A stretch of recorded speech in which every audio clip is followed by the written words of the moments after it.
तो नमस्कार साथियों, आप सभी को स्ट्राइड साइंस क्लास में तहे दिल से स्वागत करता हूं। आज हम देखने वाला है क्लास 10 का इकोनॉमिक्स चैप्टर नंबर का 1 है और ये हमारा पार्ट 3 वीडियो है। इसी के साथ ये चैप्टर समाप्त होगा।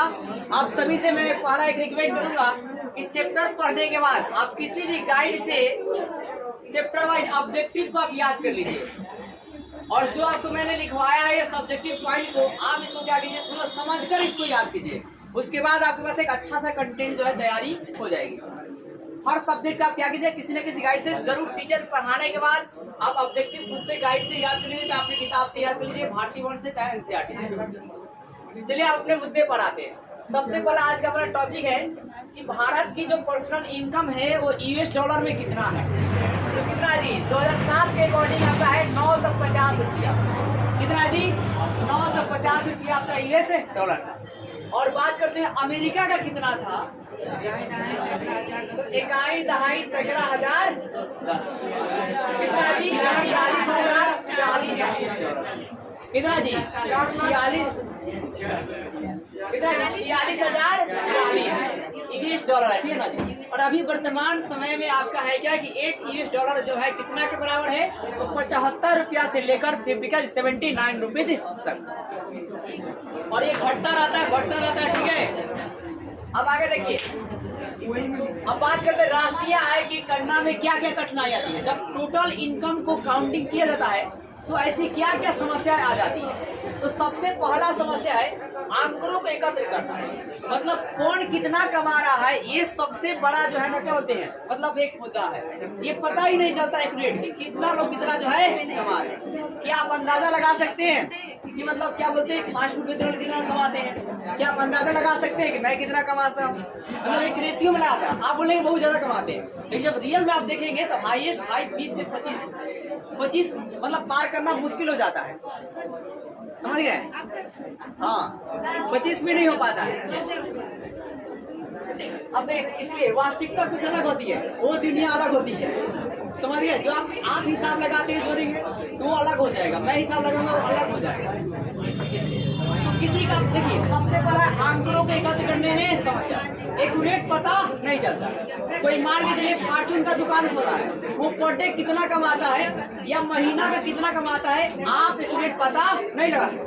तो देखिए, मैंने आपको यहाँ एक ही शब्द लिखा है, लेकिन इस शब्द के बारे में कई तरह से बताया और यही पॉइंट आपको एग्जाम में लिखने हैं कि आंकड़ों को एकत्र करने में समस्या आती है। जैसे कोई एक खुदरा दुकानदार कितना कमाता है ये पता नहीं चलती है, एक बड़ा दुकानदार कितना कमाता है पता नहीं चलता है, एक आपका मिठाई की दुकान वाला कितना कमाता है पता नहीं चलता है, एक व्यापार करने वाला डेली जो व्यापार करता है उसका पैसा आता है जाता है, आता है जाता है, ये पता कर पाइएगा? नहीं कर पाएंगे, एक्यूरेट पता नहीं कर सकते। दूसरी बात, दोहरी गणना। तो अब जब एक बार आंकड़ा कलेक्ट नहीं होता है तो दोबारा से गणना कराया जाता है, दोबारा से नेशनल इनकम जो अकाउंट जो है की जाती है, एक बार में सही नहीं होता है। मतलब यह उसी प्रकार का समस्या है जिस प्रकार की राजनीति में जब पहली बार राजनीति, मतलब सुनिए, जब राजनीति पहली बार स्टार्ट हुआ था ना, तो उस समय मैक्सिमम 1948 के बाद भाई साहब मैक्सिमम जो है ना लोगों का वोटर आईडी कार्ड में नाम गलत हो गया था। और नाम जब गलत हुआ था तो आपका है क्या कि मतलब इतिहासकारों ने क्या लिखा था कि मतलब मैक्सिमम वोटर आईडी कार्डों में अल्लाह की बेटी फल्ला की बेटी नाम, मतलब नामों में बहुत सारे गड़बड़ियां देखने को मिली थी। तो उसी प्रकार राष्ट्रीय आय जब गणना किया जाता है, एक बार में जब सही आय नहीं होता है तो दोबारा से गणना किया जाता है। आप ही मान के चलिए किसी एग्जाम की तैयारी करते हैं और एक बार में जब नहीं निकलता है तो आपको पता चलता है कि हाँ यहाँ हमने गलती किया है, यहाँ पर क्या किया है गलती। तो उस गलती को अगर आप सुधार देते हैं तो दूसरी बार में एग्जाम निकल जाएगा, और दूसरी बार में अगर नहीं सुधारते हैं तो भाई साहब दूसरी बार भी आप नीचे रह जाएगा, फिर तीसरी बार आपको ट्राई करना पड़ेगा। और किसी भी एग्जाम को आप 3 बार ज्यादा ट्राई मत कीजिए, उसके बाद आप कमाने भाग जाइए, चाहे गर्ल्स हो चाहे बॉयज, मैं दोनों के लिए सेम बोलता हूँ।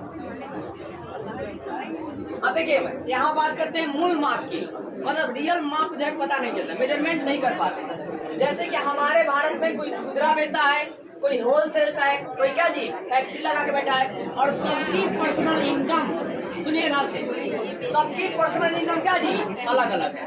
सारे का इनकम क्या था जी अलग अलग होता है, किसी का एक जैसा इनकम नहीं होता। खुदरा कुछ अलग कमाता है, होलसेल्स वाला अलग कमाते हैं, 1 रुपया या 8 आना पे फायदा वो बेच देते हैं, समझ रहे हैं। फिर आपका जो फैक्ट्री वाले हैं वो कुछ पैसे पे ही फायदा वो बेच देते हैं। अब यहाँ बात करते हैं, आपका ये तो हो गया कि राष्ट्रीय आय की गणना में कौन कौन कठिनाई आती है। तो तीनों कठिनाई मुख्य रूप से याद रखिएगा, अंक रूप एकत्र करने में समस्या, दोबारा गणना की समस्या, और तीसरी क्या जी, माप, मूल माप की समस्या। मूल माप में याद रखना है कि कोई व्यक्ति खुदरा बेचता है, कोई होलसेलर है और कोई कंपनी लगाकर बैठा है। इन सबकी पैसा कितना आती है कोई एकदम एक्यूरेट पता नहीं चलता है। अब देखिए बात करते हैं यहाँ पर, इसको यहाँ पर बाद में इसको बता देंगे। देखिए राष्ट्रीय आय के धारणा के कितने आयाम हैं, मतलब कितने भाग है। आयाम का मतलब यहाँ पर है भाग, फिजिक्स में आइएगा तो आयाम का मतलब दूसरा ही हो जाएगा। तो यहाँ पर है कि राष्ट्रीय आय के धारणा का, ठीक है, कितने आयाम है, कितने भाग है, तो 3 भाग है। पहला है जीडीपी, दूसरा है जीएनपी और तीसरा है एनएनपी। एक बात ध्यान से सुनिएगा, अगर जीडीपी, जीएनपी, एनएनपी अगर आप 10th में नहीं समझे ना, तो 12th में आकर जीडीपी, जीएनपी, एनएनपी नहीं सीखे। आप बीपीएससी की तैयारी कीजिएगा, जाकर वहां पर जीडीपी, एनएनपी सीखिएगा, तो वहां पर आप उसको इकोनॉमिक्स का क्वेश्चन छोड़ नहीं सकते। आपको 10 की बातें 10th में क्लियर होनी चाहिए, समझ गए। इसलिए एक ओझा सा डायलॉग मारते हैं कि अगर आपको बड़े एग्जाम क्लियर करना है तो पहले एनसीईआरटी को कमांड कर लीजिए। मतलब आइए, मतलब बड़ा अधिकारी वही बनेगा जो पहले एनसीईआरटी को रगड़ लिया। जो नहीं रगड़ा है यकीन मानिए फोड़ नहीं पाएंगे। एनसीईआरटी वाले, कोई संस्था वाला आपको एनसीईआरटी वाला पढ़ेबे नहीं करेगा, क्योंकि वो उस समय की पढ़ाई है। या तो अलग सब, इसलिए बहुत सारे लड़के ना 12 के बाद से एनसीईआरटी को खुद से पढ़ते हैं, जिनको मतलब बड़ा फोड़ना रहता है। आगे देखिए, ध्यान दीजिए। अब यहाँ पर बात करते हैं जीडीपी का। सबसे पहला ऑब्जेक्टिव हो जाएगा कि जीडीपी का फुल फॉर्म क्या होता है, ग्रॉस डोमेस्टिक प्रोडक्ट। ग्रॉस का मतलब होता है सकल, सकल मतलब भाई टोटल, सकल मतलब टोटल, अर्थ को भी समझिएगा। सकल मतलब क्या जी, टोटल, टोटल मतलब कुल होता है। तो ग्रॉस डोमेस्टिक का जी प्रोडक्ट, तो ग्रॉस एक आपका इकोनॉमिक्स वर्ड है और इसका इंग्लिश में क्या बोलते हैं, टोटल। तो टोटल में आपको समझ में आता है ना जी, कुल होता है, क्या होता है, कुल। अब आइए बताते हैं कि जीडीपी किसे कहा जाएगा। तो सुनिए, किसी भी देश में एक वर्ष में वस्तु से और सेवा से जितना मौद्रिक मूल्य आता है, जितना पैसा आता है, उसी को जीडीपी कहा जाता है। मतलब आपके भारत देश में, एक देश में जितना भी वस्तु को बेचकर, जितना भी सेवा के द्वारा, सर्विस सेक्टर के द्वारा जितना पैसा आएगा, उसी को जीडीपी कहा जाएगा। इसलिए जब बड़ी बड़ी जो कंपनियां होती है, जो बड़ी बड़ी कंपनी के मालिक होते हैं और वो अपना व्यापार का जब विस्तार करते हैं तो जीडीपी बढ़ता है। जीडीपी का था जी, बढ़ता है। मतलब व्यापार बढ़ेगा तो जीडीपी बढ़ेगी, व्यापार घटेगा तो जीडीपी घटेगी। क्योंकि ज्यादातर जो आपका जीडीपी में योगदान जो है ना, वो आपका क्या बोलते हैं, व्यापार का ही होता है। आप सर्विस सेक्टर से टैक्स देते होंगे, मान के चलिए कि अगर अपने पूरे लाइफ में सर्विस सेक्टर से टैक्स दीजिएगा तो आप हाईएस्ट 1 करोड़ देंगे। एक बिजनेसमैन जो है ना, आपको क्या बोलते हैं, 1 महीना में ही 1 करोड़ से आपका क्या होता है, 2 करोड़ 3 करोड़ टैक्स देता है। तो इसलिए मतलब जीडीपी में बहुत ज्यादा उद्योगपतियों का बहुत ज्यादा योगदान है। इसलिए कहा था कि बिजनेस को आप लोग सीखिए। यहाँ बात करते हैं दूसरी बात, देखिए जीएनपी, जीडीपी समझ गए कि किसी देश में एक वर्ष में वस्तु के द्वारा और सेवा के द्वारा जितना मुद्रा आएगा ना, जितना पैसा आएगा, जितना धन आएगा, उसी को जीडीपी कहा जाता है। तो आप उत्पादन ज्यादा कीजिएगा तो क्या कीजिएगा, मार्केट में वस्तु को ज्यादा बेचिएगा। अब उत्पादन ज्यादा कीजिएगा, मार्केट में ज्यादा बेचिएगा, तो पैसा क्या होगा, ज्यादा आएगा, तो टैक्स भी आप ज्यादा बढ़िएगा, तो जीडीपी भी क्या होगी, ज्यादा। अब आगे जीएनपी की बात करते हैं, मतलब ग्रॉस नेशनल प्रोडक्ट। हिंदी में क्या होगा, मैं आपको बता दें, ग्रॉस मतलब क्या था जी, सकल, नेशनल मतलब राष्ट्रीय, और प्रोडक्ट मतलब उत्पाद होता है। क्या होता है, उत्पाद। यानी कि राष्ट्र क्या जी, सकल राष्ट्रीय उत्पाद, कुल राष्ट्रीय उत्पाद, ठीक है। तो बात करते, देखिए यहाँ पर कि जीएनपी किसे कहा जाएगा। देखिए ये जीडीपी था, अब क्या है जी, जीएनपी। तो भाई साहब, देशवासियों के द्वारा विदेशों में भी, सुनिएगा ध्यान से, देशवासी के द्वारा विदेशों में भी वस्तु के द्वारा एक वर्ष में, कितना जी, एक वर्ष में वस्तु और सेवा के द्वारा जो मुद्रा आती है, उसी को जीएनपी कहा जाता है। बहुत मैंने आसान शब्दों में लिखा, ऐसा किताबों में भी नहीं होता। और जो टीचर्स मैंने अभी पढ़ा, उनसे भी थोड़ा सा कटिंग किया। मेरा आदत है शुरू से, जब मैं 12 था तब से ही कटिंग करते चलना हर जगह। तो है क्या, ध्यान दीजिएगा कि जीडीपी मैंने आपको बताया कि किसी आप अपने देश में एक वर्ष में जितना वस्तु और सेवा से पैसा कमा लेते हैं, उसे जीडीपी कहा जाएगा। और जीएनपी किसे कहा जाएगा? तो आप ही अपने देश के हैं, लेकिन आप दूसरे देश में जाकर दूसरे देश में एक वर्ष में जितना वस्तु के द्वारा, जितना सेवा के द्वारा आप मौद्रिक मूल्य कमा लेते हैं, उसी को जीएनपी कहा जाता है। तो बताइए कि आपके देश के लोग विदेश में नहीं रहते हैं? रहते हैं। कोई सर्विस का काम करता है तो कोई भाई साहब वहाँ पर फैक्ट्री चलाता है। जैसे मान लीजिए टाटा की बात करते हैं, तो टाटा कंपनी आपके भारत में भी है और विदेशों में भी है। तो क्या विदेश का जो उधर का पैसा लेकर आएंगे तो क्या विदेश में का सब दे देंगे? नहीं देंगे। वहाँ के कुछ कंपनियों, मतलब जो वहाँ की सरकार होगी, उसको कुछ टैक्स देंगे और बाकी कहाँ आएगा भाई साहब? इंडिया में आएगा। और इंडिया में जब पैसा आएगा तो वहाँ भी टैक्स लगेगा इंडिया के पास, ठीक है? और इंडियन गवर्नमेंट वहाँ भी लेगी। ये नहीं कि अगर आप विदेश में व्यापार कर रहे हैं वहाँ टैक्स इंडिया नहीं लेगा, वहाँ भी टैक्स इंडिया लेगा, तभी तो भाई साहब देश चलेगा, नहीं तो कहाँ चलेगा?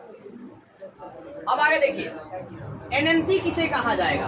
तो एकदम सिंपल सा है, यहाँ पर लिखा हुआ देखिए। एनएनपी का मतलब है, एन का मतलब यहाँ नेट, क्या जी? Net national product. ध्यान दीजिए, यहाँ जीडीपी मतलब gross domestic product, full form याद कर लीजिए, ग्रॉस डोमेस्टिक प्रोडक्ट। जीएनपी मतलब ग्रॉस नेशनल प्रोडक्ट।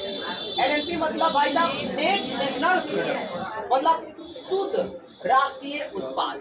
शुद्ध क्या जी? राष्ट्रीय उत्पाद। अब शुद्ध राष्ट्रीय उत्पाद किसे कहा जाएगा? एक सिंपल लाइफ में समझिए।